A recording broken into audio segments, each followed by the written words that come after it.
Welcome to the Mindfulness Meditation Podcast presented by the Rubin Museum of Art. We are a museum in Chelsea, New York City that connects visitors to the art and ideas of the Himalayas and serves as a space for reflection and personal transformation. I'm your host, Tashi Chudran. Every Thursday, we present a meditation session inspired by a different artwork from the Rubin Museum's collection and led by a prominent meditation teacher from the New York area. This podcast is a recording of our weekly in-person practice. In the description for each episode, you will find information about the theme for that week's session, including an image of the related artwork.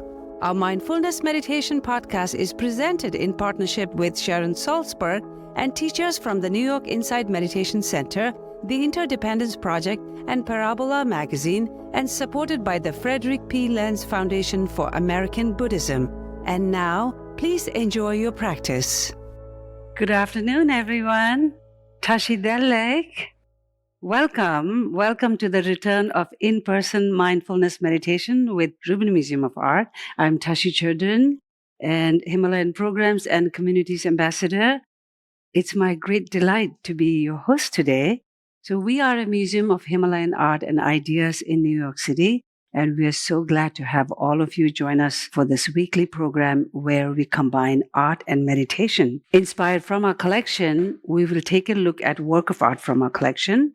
We will hear a brief talk from our teacher, and we are so happy to have our teacher, Lavina Shamdasani, for the first time. It's so great. And then we will have a short sit, about 15 to 20 minutes for the meditation guided by her. And so now let's look at the theme and artwork. The theme is unity. And the beautiful art that our teacher Lavina handpicked is this beautiful tanka of Avalokiteshvara.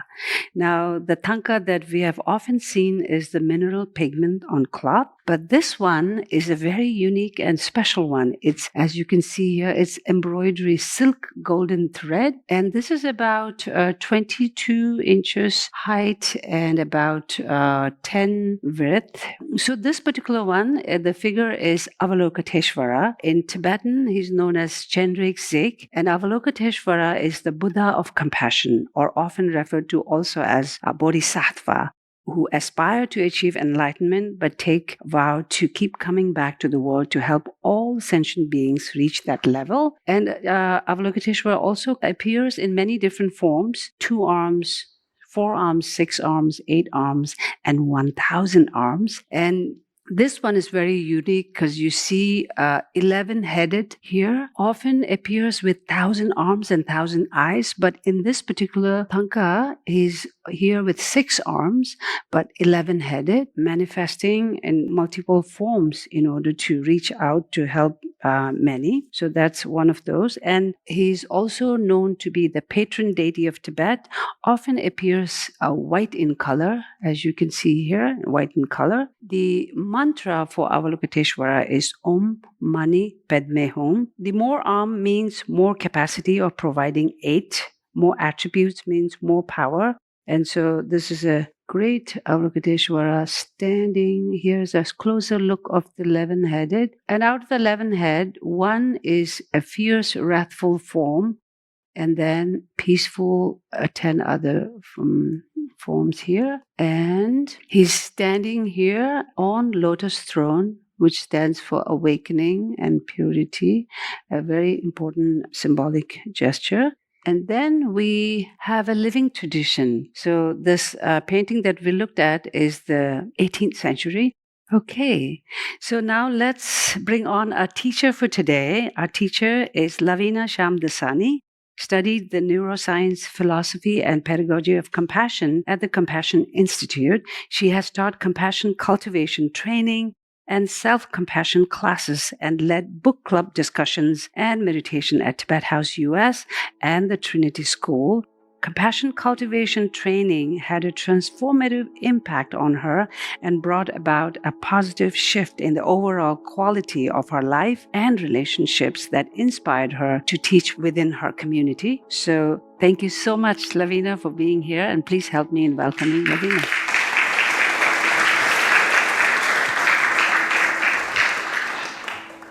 Thank you so much, Tashi, and thank you to the Rubin Museum for welcoming me today. And thank you to all of you for being here. It's an honor to be practicing mindfulness meditation with you here in person. And Tashi, thank you for sharing with us Avalokiteshvara, the embodiment of compassion. So, as the Dalai Lama said, if you want others to be happy, practice compassion. And if you want to be happy, practice compassion. So, what is compassion? In ancient classical Buddhist teachings, compassion is described as the heart that trembles in the face of suffering. According to emotion researchers, compassion is that feeling that arises when you are confronted by suffering, motivated by an action to want to relieve that suffering. So it's confrontation of suffering motivated by action to relieve the suffering. And you would ask, well, why would I want to engage in additional suffering? I have plenty of my own dis-ease, plenty of my own suffering. Let me share with you an article recently published in the New York Times about small acts of kindness. Erin Alexander, 57, was sitting in the parking lot of a Target in Fairfield, California. She was weeping. She was having a hard day. She just lost her sister-in-law. Inside the Target, a barista was also having a hard day.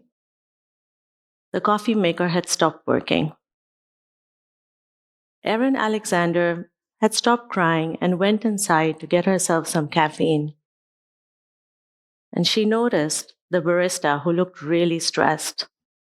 She smiled and said, "Hang in there," and ordered an iced green tea instead of her cappuccino.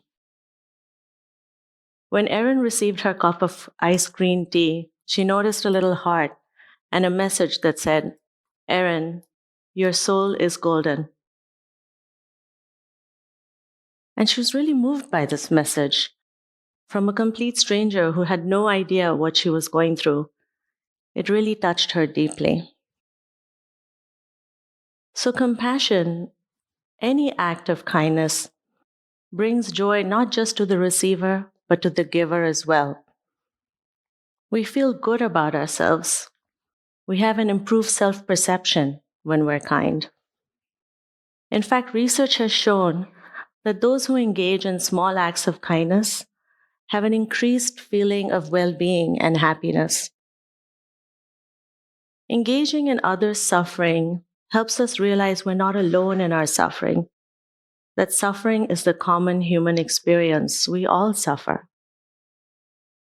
And we can all connect with that warm glow inside when we've done an act of kindness, that feeling, that warm, fuzzy feeling.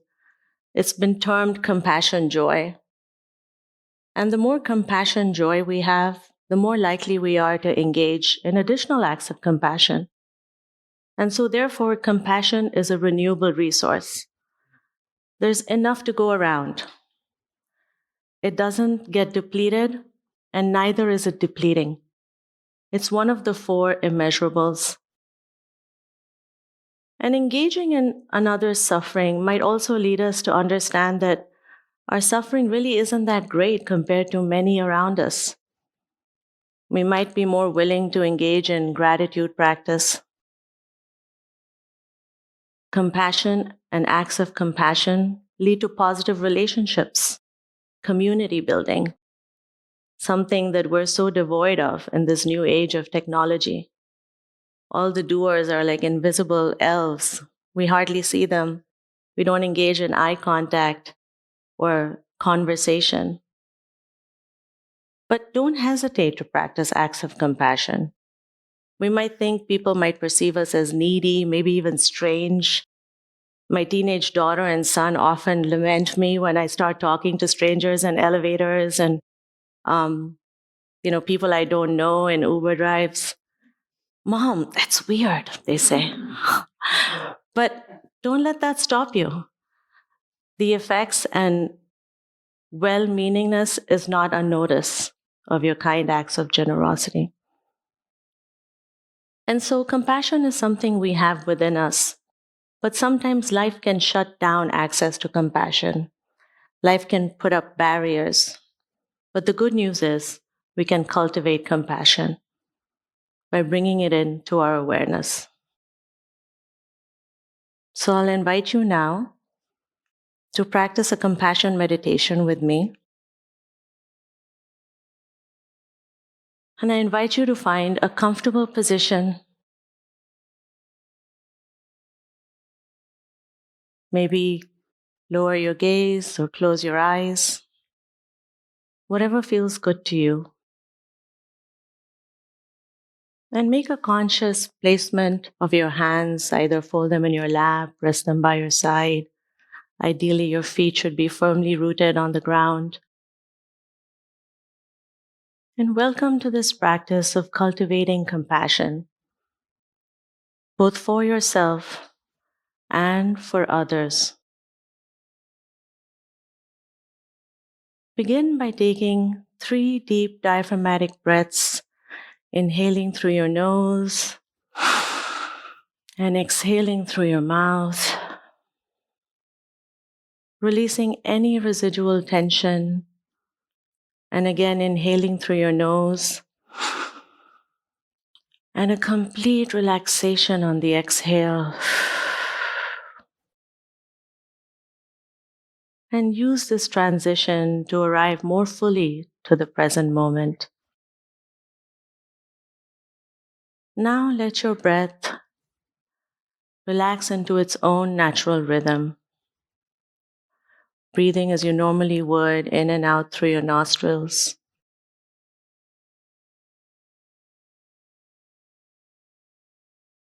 Notice what comes up for you. Bring relaxation to your forehead, to your jaw. Maybe the gentlest of smile to your lips to open up the energy of the heart. Relax your shoulders, your torso, your hips, your legs, your feet.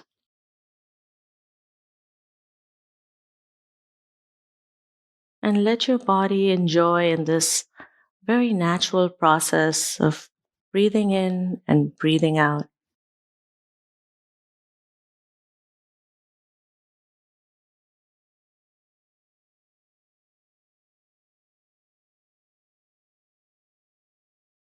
If your mind wanders, chases a story, a thought, ever so gently, honor the thought with loving kindness, without judgment, and release the thought, coming back to awareness of the breath.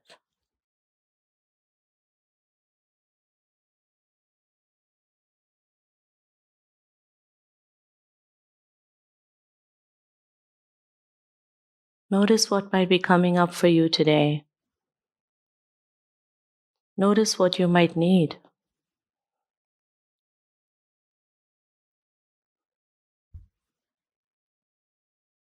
Receiving without judgment whatever comes up for you.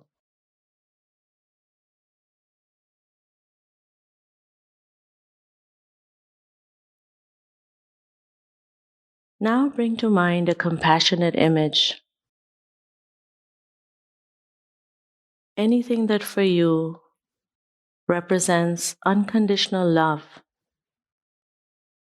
strength, courage, wisdom,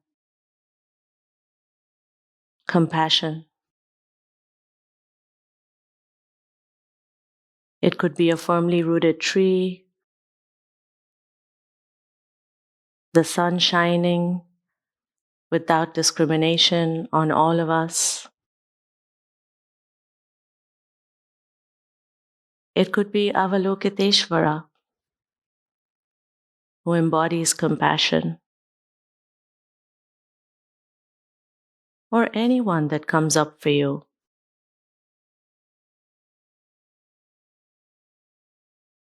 And just rest in this very warm, unconditional love from your compassionate image.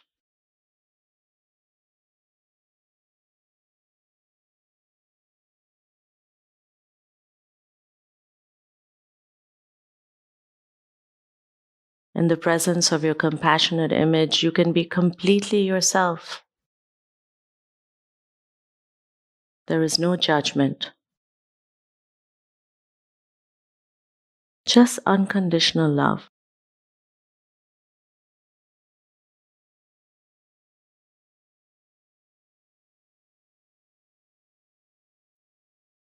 And resting here, receiving from your compassionate image, notice your own renewed compassion, your own source of strength, wisdom, courage, and kindness.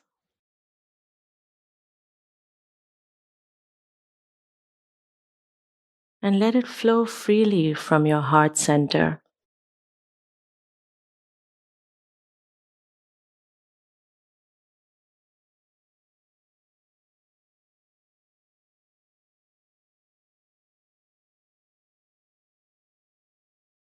And strengthened by your own source of compassion, bring to mind a time that you might have had some pain, something mild, maybe 4 on a scale of 1 to 10. And notice how you feel as you recall this moment of suffering.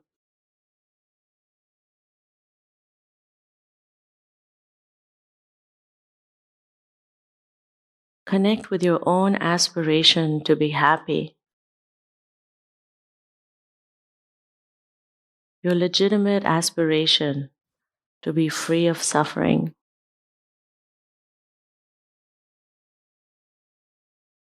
And gently say in your mind, may I be free from suffering.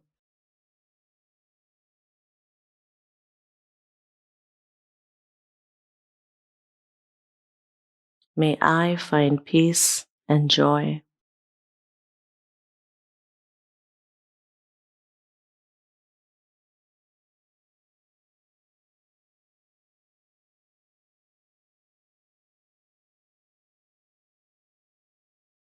And enjoy this moment of self compassion for just a minute or two.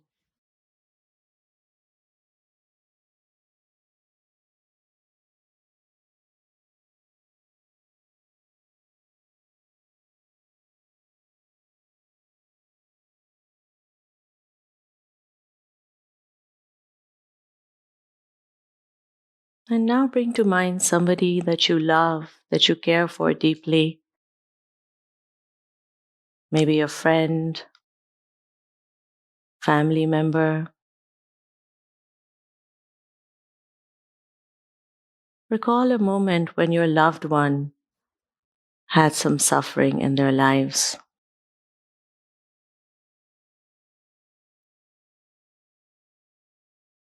Notice how this feels for you. Rest your mind on any tenderness that arises.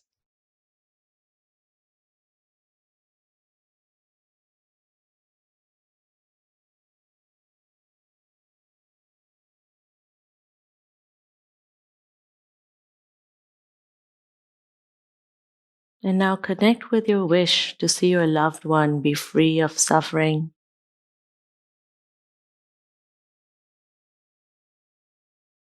And gently say in your mind, may you be free of suffering. May you find peace and joy.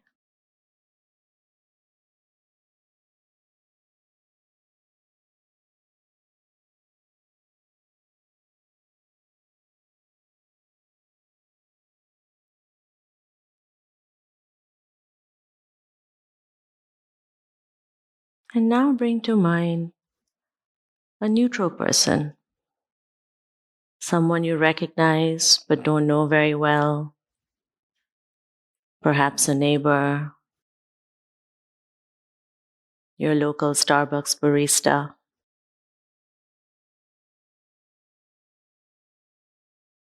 And consider for a moment that this person too has legitimate aspirations for happiness.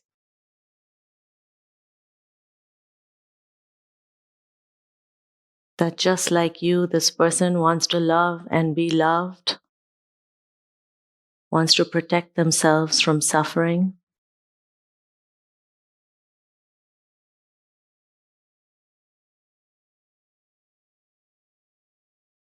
And send the wish silently in your mind.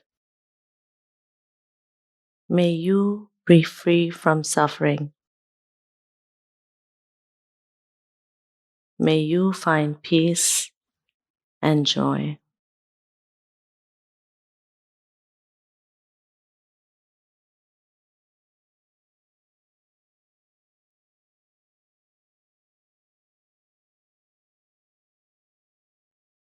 And now contemplate this thought for a moment. There are countless people that contribute in so many ways to my happiness.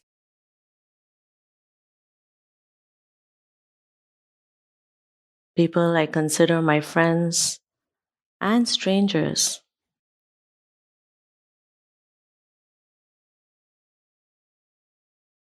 For all of us in this room, there are countless ways,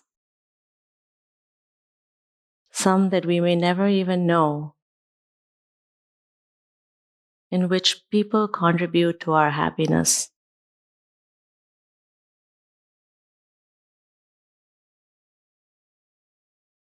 Maybe even in this room.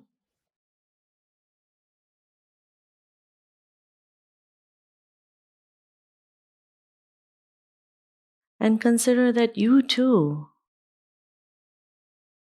in ways that you will never know, contribute to the happiness of others.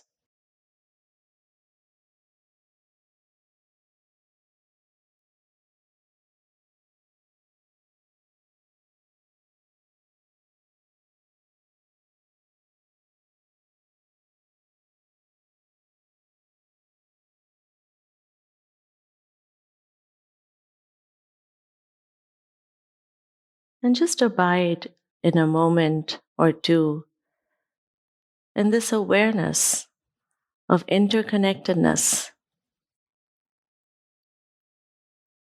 of unity.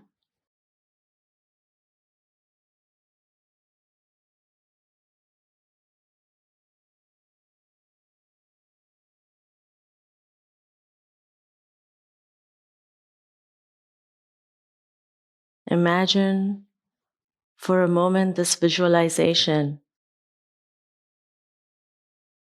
rays of light emanating from all of our compassionate hearts in this room,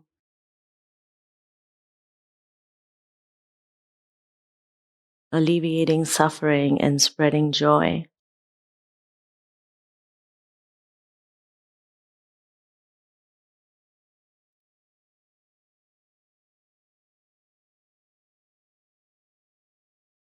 And consider that if we all perform just one small act of kindness today, a smile,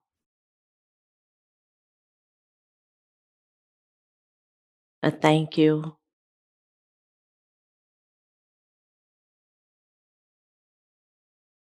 and if those acts of kindness were multiplied manyfold,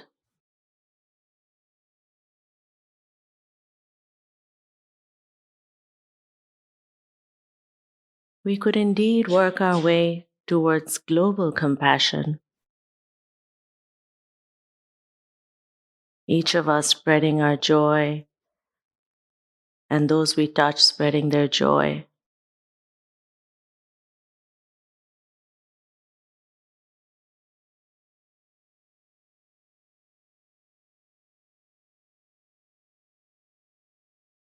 And abiding in this visualization just for one more minute, of infinite compassion and unity.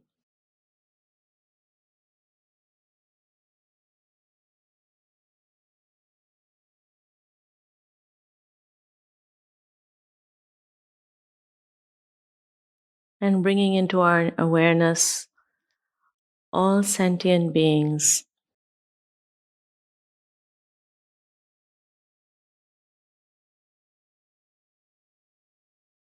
May all beings be free from suffering.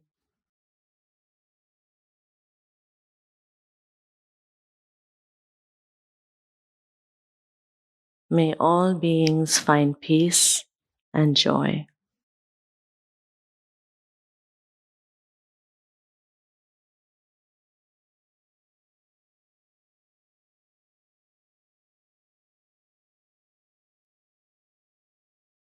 And releasing the visualization and just resting for one more minute or two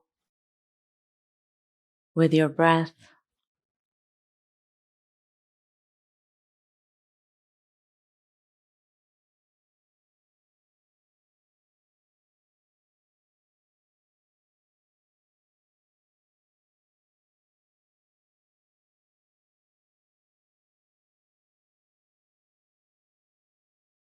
Noticing any spaciousness you may be feeling.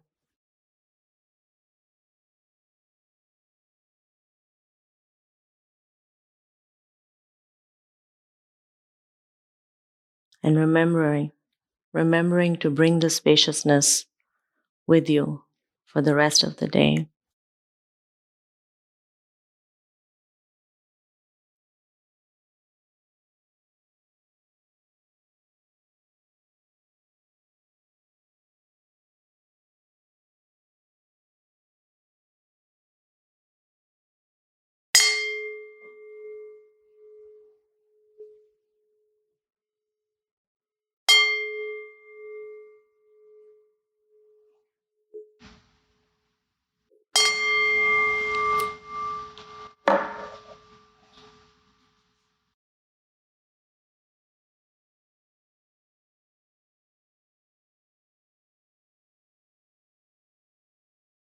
And when you're ready, you can gently open your eyes. Thank you. Thank you so much for that most compassionate session.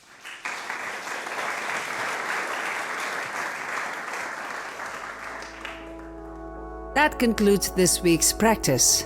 To support the Rubin and this meditation series, we invite you to become a member at rubinmuseum.org/membership. If you are looking for more inspiring content, please check out our other podcast, Awaken, which uses art to explore the dynamic paths to enlightenment and what it means to wake up. Season 2, hosted by Ravina Arora, is out now and explores the transformative power of emotions using a mandala as a guide. Available wherever you listen to podcasts. And to stay up to date with the Rubin Museum's virtual and in-person offerings, sign up for a monthly newsletter at rubinmuseum.org/e-news. I am Tashi Churdin. Thank you so much for listening. Have a mindful day.